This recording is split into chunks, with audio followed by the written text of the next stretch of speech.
Friends, last lecture में हमने पढ़ा था कि मेंडल क्या होता है, जेनेटिक्स क्या होता है, मेंडल के लॉज क्या हैं। हम पहले उसका क्विक रिवीजन ले लेते हैं, उसके बाद हम पढ़ेंगे आज का। ठीक है, सबसे पहले तो कि जो मेंडल है, he is called as the father of genetics. इनका जो काम है वो इनके एक्सपायर होने के बाद, व्हेन ही वाज नो मोर, उसके बाद इनका काम जो है वो पब्लिश हुआ था और उसके बाद ये जो है वो फेमस हुए थे। तो इनको जो फादर ऑफ जेनेटिक्स कहा जाता है। इन्होंने किस पे काम किया था? Python sativum, that is peace पे काम किया था। 7 कॉन्ट्रास्टिंग कैरेक्टर्स थे पीस के, इसलिए काम किया था। ऑल्सो जो पीस है उसका लाइफ स्पैन जो है वो छोटा था, इसलिए काम किया था पीस पे। एंड उन्होंने 3 लॉज दिए थे। लॉज क्या क्या दिए थे? First is law of dominance, second is law of segregation,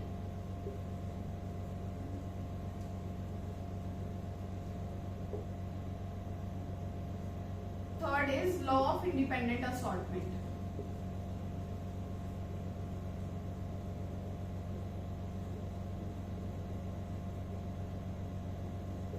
Okay, what does this means? law of dominance का मतलब क्या था? हमने एलील किया था ना, जैसे कि टी टी टी टी, तो उन्होंने क्या कहा था कि एक जो होगा इनमें से एक एलील जो होगा वो डोमिनेंट होगा। तो डोमिनेंट जो है वो होमोजाइगस कंडीशन में भी और हेटेरोजाइगस कंडीशन में भी, दोनों कंडीशंस में जो एक्सप्रेस कर रहे हैं अपने आप को, उसे हम लॉ ऑफ डोमिनेंस कहते हैं। जो सिर्फ रिसेसिव कंडीशन में, जो सिर्फ होमोजाइगस कंडीशन में अपने आप को एक्सप्रेस कर पाए, उसे हम रिसेसिव कहते हैं।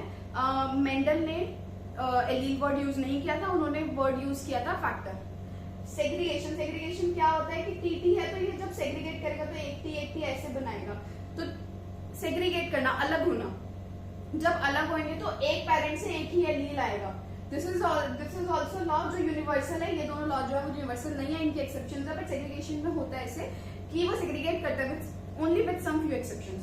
इंडिपेंडेंट असॉर्टमेंट, इंडिपेंडेंट असॉर्टमेंट क्या कहता है? उन्होंने कहा कि जब कोई एक जीन है, जैसे ऐसे एक जीन है, यहाँ पे कुछ वो किसी और चीज के लिए कोड कर रहा है, यहाँ पे किसी और चीज के लिए कोड कर रहा है, तो उन्होंने कहा था कि इसका और इसका रिलेशन एक दूसरे से कुछ भी नहीं बनेगा, ये एक दूसरे के साथ कभी ब्लेंड नहीं होंगे, कभी एक दूसरे के साथ मिलेंगे नहीं, ये हमेशा इंडिपेंडेंट ही रहेंगे और इंडिपेंडेंटली जैसे हैं वैसे ही जाएंगे। ये 3 लॉज थे। लॉ ऑफ डोमिनेंस क्या? एक होमोजाइगस हेटेरोजाइगस कंडीशन में जो एक्सप्रेस करेगा उसको हम डोमिनेंट कहेंगे, जो सिर्फ होमोजाइगस कंडीशन में एक्सप्रेस करेगा उसको हम रिसेसिव कहेंगे। लॉ ऑफ सेग्रीगेशन, जब एलील्स अलग होंगे तो क्या होगा कि वो एक पेरेंट से आएगा, दूसरे पेरेंट से आएगा, वो अलग अलग होकर ऑफस्प्रिंग्स में जाएंगे। इंडिपेंडेंट असॉर्टमेंट इज कि जब 2 जीन्स जो है वो एक दूसरे को इफेक्ट नहीं करेंगे। ठीक है, इसकी जो एक्सेप्शन है वो लिंकेजेस है और इसकी आप लिमिटेशंस पढ़ेंगे आज हम मेंडल्स की। ये हमने प्रीवियस लेक्चर में डिटेल में पढ़ा था। अगर आपको समझ नहीं आया है या फिर आपको अभी भी कुछ डाउट है तो आप उस वाले लेक्चर्स में गो थ्रू कर सकते हो। लास्ट में इसका जो डिस्क्रिप्शन बॉक्स में डाल दूंगी। ओके, और उन्होंने मोनोहाइब्रिड क्रॉस दिया था, दूसरा दिया था उन्होंने dihybrid cross. What was this monohybrid cross and dihybrid cross? Monohybrid cross क्या था? कैपिटल टी, अगर कैपिटल टी स्मॉल टी का अगर हम क्रॉस कराते हैं तो कैसा बनेगा? Capital T small T, all toll होंगे, यही होगा F1 जनरेशन। मतलब F1 generation is first generation. अब इसका जब हम क्रॉस कराएंगे तो क्या आएगा? रेशियो क्या आएगा? याद है? नहीं तो प्रीवियस लेक्चर जाओ, पहले वो देखो, उसके बाद ये देखना। अगर हम इसका कराएंगे तो क्या आएगा?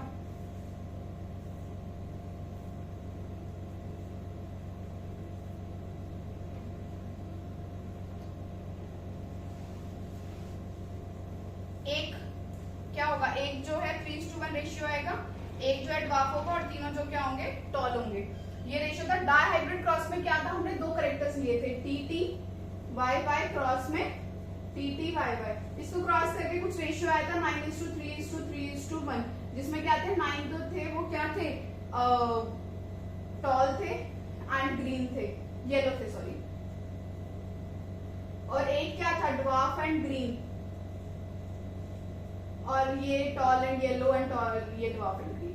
ऐसे ही था, यही देखा था हमने डायहाइब्रिड रेशियो। और अब इसके बाद आज हम पढ़ेंगे कि इसको अगर मेन में करना हो तो कैसे। इसके लिए ब्लड ग्रुप है, ब्लड ग्रुप का क्रॉस है। मैं जो सिखा रही हूँ थोड़ा ध्यान से सुनना, क्योंकि ब्लड ग्रुप अकेले भी एक 10 नंबर में क्वेश्चन आ सकता है, जो एक सब टॉपिक भी है। कैसे होता है ब्लड ग्रुप?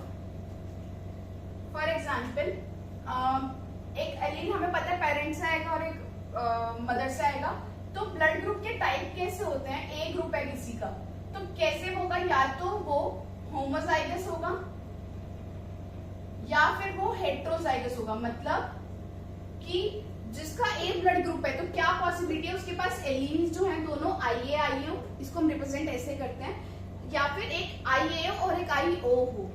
बी का क्या है? आईए आईबी आईबी और आईबी और आईओ। और अगर ए बी ब्लड ग्रुप है तो क्या आएगा? दोनों आएंगे, आईए आईबी।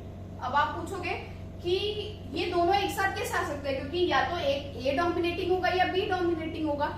ये इसकी एक्सेप्शन है, जब हम लिमिटेशंस पढ़ेंगे मेंडल्स लॉ की इसीलिए इसी वीडियो में, तब मैं बताऊंगी। ए बी हो गया, इसके बाद आ गया ओ ब्लड ग्रुप भी होता है, तो उस केस में होता है IO IO, because it is a recessive case. समझ आया क्या? कि आईए आईए आईए आईओ, आई ए डोमिनेंट है ना, हमें पता है, इसलिए आईओ के ऊपर किसने डोमिनेट किया? ए ने, और ए ने डोमिनेट ब्लड ग्रुप क्या हो गया? ए। जब बी ने किया तो बी हो गया, जब ए बी ने दोनों ने कर लिया तो ए बी हो गया, और ओ जब आईओ आईओ हुआ।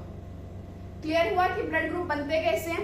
अब हम निकालते हैं क्रॉस करके पेरेंट्स से कैसे बनते हैं। फॉर एग्जाम्पल मदर का ब्लड ग्रुप जो है वो आईए आईए है, और फादर का आईबी आईओ, ये है ए और बी ब्लड ग्रुप है, हम फादर का भी यही ले लेते हैं। ठीक है, तो कैसे बनेगा क्रॉस?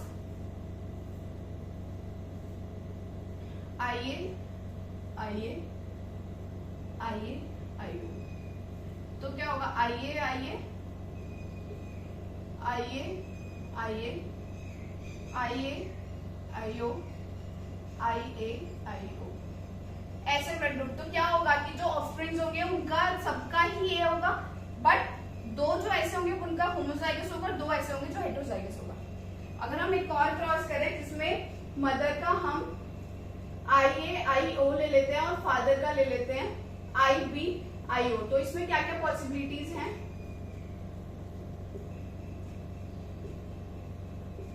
आईए आईबी आईबी आईओ आईए आईओ आईओ आईओ, तो क्या क्या पॉसिबिलिटीज है कि या तो बच्चे का ब्लड ग्रुप ए बी होगा, या बच्चे का ग्रुप बी होगा, या ए होगा, या फिर ओ होगा। ये सिर्फ एक ऐसा वाला केस है जिसमें चारों पॉसिबिलिटीज हैं कि जब मदर जो है वो होमोजाइगस सॉरी हेटेरोजाइगस ए हो और फादर जो है हेटेरोजाइगस बी हो, तो ये चार पॉसिबिलिटीज हैं। तो दिस इज क्या है? हम क्या कर रहे हैं? मेंडलिज्म को मेन में प्रूव कर रहे हैं। अगर आपके पास आ जाए question what is Mendelism proof in human beings, तो हम ये दिखाएंगे। मोनोहाइब्रिड क्रॉस का एग्जांपल क्या है? ब्लड ग्रुप है। अगर खाली ब्लड ग्रुप आ जाए तो ब्लड ग्रुप जो ये सारा है वो lines Taylor was the person in 1900 who discovered all this. ठीक है, ये आ जाए, फिर उसके बाद हम शो करेंगे कि क्या क्या पॉसिबिलिटीज हैं, उसके बाद हम ये करके दिखाएंगे क्रॉस। अब इसके एप्लीकेशंस क्या है? जो मेंडल की एप्लीकेशंस होंगी वही इस एप्लीकेशन में लिख लेंगे, अभी मेंडल की एप्लीकेशन पे पढ़ेंगे। अब बात आती है डायहाइब्रिड क्रॉस की। अब आप बोलोगे कि ह्यूमन बीइंग में चलो मोनोहाइब्रिड क्रॉस तो हमने देख लिया, व्हाट इफ कि हम डायहाइब्रिड क्रॉस भी देखें, बट हम ह्यूमन बीइंग्स में डायहाइब्रिड क्रॉस को नहीं देख सकते। मतलब ह्यूमन बीइंग्स में डायहाइब्रिड क्रॉस नहीं होता है, एक्सेप्ट एक एमिश कम्युनिटी नाम से है, बॉम्बे में आई गेस।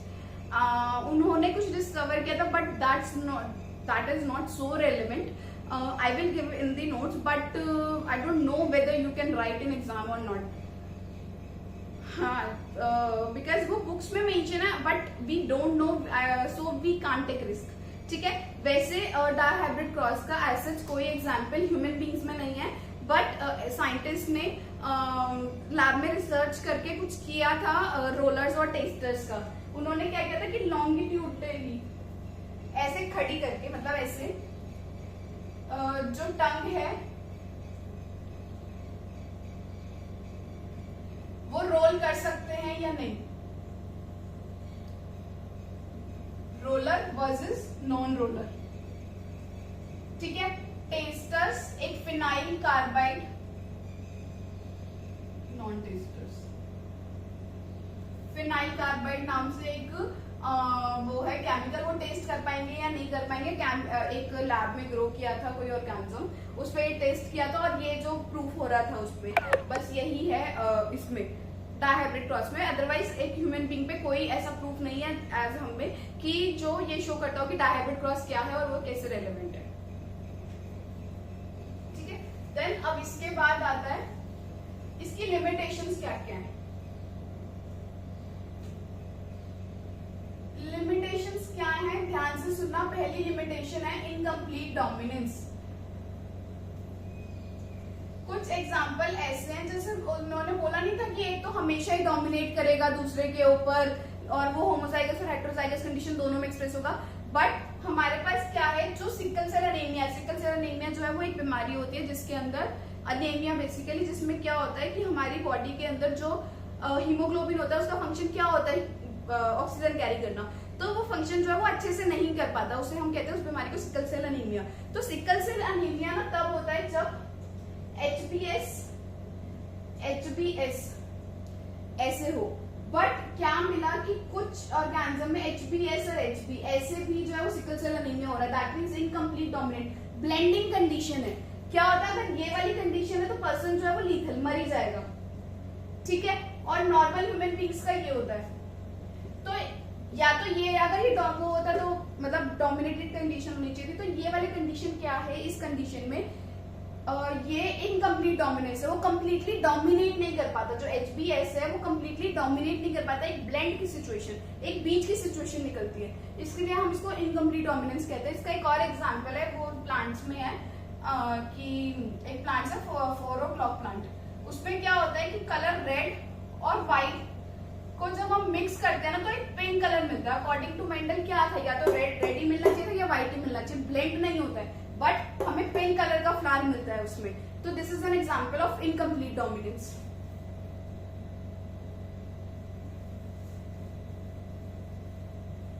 दूसरा कोडोमिनेंस, अभी हमने पढ़ा ब्लड ग्रुप के बारे में, IAIB, A और B जो है वो दोनों एक साथ डोमिनेट करते हैं, और एक साथ जब डोमिनेट करते हैं तो A भी ब्लड ग्रुप बनाते हैं। ऐसा नहीं है कि A जो है वो ज्यादा डोमिनेंट है B से, बट दो जो है वो साथ में डोमिनेट करते हैं। This is an also an exception of Mendel. तीसरा जो है हमारे पास वो है पॉलीजेनिक इनहेरिटेंस। पॉलीजेनिक कि एक जो जीन है वो एक से ज्यादा चीजों के लिए कोड कर रहा है। फॉर एग्जाम्पल मेंडल ने कहा था कि एक ये जो जीन है वो सिर्फ एक ही चीज के लिए कोड करेगा, नहीं, बट एक जीन जो है वो एक से ज्यादा जीन्स के लिए कोड कर सकता है। Fourth is epistasis. एपिस्टासिस क्या होता है, कुछ हमारी बॉडी के अंदर जीन्स ऐसे होते हैं जो किसी की प्रेजेंस, दूसरे जीन की प्रेजेंट में ही काम कर सकते हैं, अकेले काम नहीं कर सकते। This is epistasis. ये भी मेंडल के उससे प्रूफ नहीं हो सकता। Fifth is lethal genes. ये आपका सब टॉपिक भी है जो थोड़ा बहुत ज्यादा इंपॉर्टेंट है। लीथल जीन, लीथल जीन क्या होता है, कुछ ऐसे जीन अगर वो बॉडी के अंदर प्रेजेंट होते हैं ना तो इंसान जो है वो तुरंत मर जाता है। The presence of such genes which can be fatal in the organism। तो लीथल जीन्स को हम पहले नेक्स्ट लेक्चर में डिटेल में पढ़ेंगे। नेक्स्ट टॉपिक हमारा लीथल जीन ही है, डिटेल में पढ़ेंगे लीथल जीन को। Lethal gene is also an exception of limitation of Mendel. Lethal gene and और है 6 लिंक्ड कैरेक्टर्स। मेंडल ने सेक्स लिंक कभी प्रूव करने की कोशिश नहीं की। सेक्स लिंक मतलब कि कुछ चीजें जो है वो स्पेसिफिकली टू मेल्स है, कुछ चीजें स्पेसिफिकली टू फीमेल्स है। और सेक्स इन्फ्लुएंस, सेक्स इन्फ्लुएंस क्या है, फॉर एग्जांपल जैसे सेक्स लिंक कैरेक्टर जैसे मिल्क प्रोड्यूस, मिल्क प्रोडक्शन सिर्फ फीमेल्स में होता है क्या, मेल्स में देखा है नहीं ना, फीमेल्स के अंदर होता है ऐसे। और सेक्स इन्फ्लुएंस,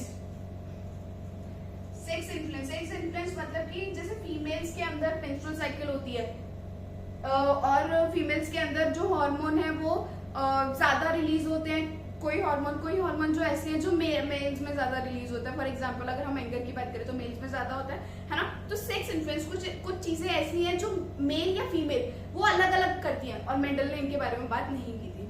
अब इसके बाद हम करते हैं एप्लीकेशंस की बात। मेंडल की कहाँ एप्लीकेशन जो है वो अप्लाई हो रही है।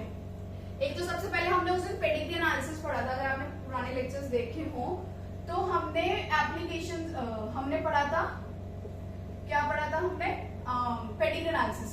तो पेडिग्री एनालिसिस क्या है, हम पेडिग्री एनालिसिस करके हम क्या कर रहे हैं, जीन थेरेपी कर सकते हैं। जेनेटिक काउंसलिंग, जो जेनेटिक काउंसलिंग हो रही है वो किसकी हेल्प से हो रही है,